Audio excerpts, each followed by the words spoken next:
আসন্ন জাতীয় নির্বাচনের প্রস্তুতি নিয়ে জানতে রোববার সকালে নির্বাচন কমিশনে আসেন ঢাকায় সফররত কমনওয়েলথ মহাসচিব শার্লি বচোয়েক। প্রায় ঘণ্টাব্যাপী বৈঠক করেন প্রধান নির্বাচন কমিশনারের সঙ্গে।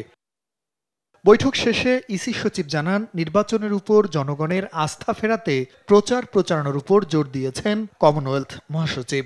পাশাপাশি নির্বাচন কেন্দ্রিক যে কোনো সহযোগিতা দিতে সংস্থাটি আগ্রহী বলে জানান তিনি। উনি যেটা মন্তব্য করেছেন যে trust in election system is very important, এটার জন্য প্রচার প্রচারণাটা খুব জরুরি।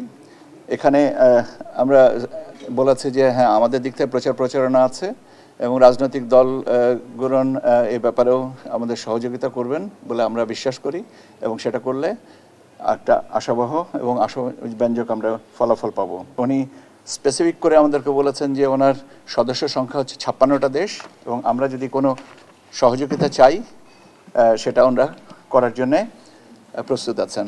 সচিব বলেন, নির্বাচনকালীন নিরাপত্তার বিষয়টি নিয়ে আলোচনা করেছেন তারা। পুরো দেশকে 3 ভাগে ভাগ করে নিরাপত্তা নিশ্চিত করার কথা জানান ইসি সচিব। ল অ্যান্ড অর্ডার সিচুয়েশন সম্পর্কেও জানতে চেয়েছিলেন। আমরা বলেছি যে আমরা পরিস্থিতিগুলোকে সারা দেশকে আমরা 3টা ভাগে, রেড, ইয়েলো এবং গ্রিন, এই জোনে আমরা ভাগ করছি, এবং সেই ভাগে ভাগ করে আমরা ল অ্যান্ড অর্ডার সিচুয়েশনগুলোকে সামাল দিব।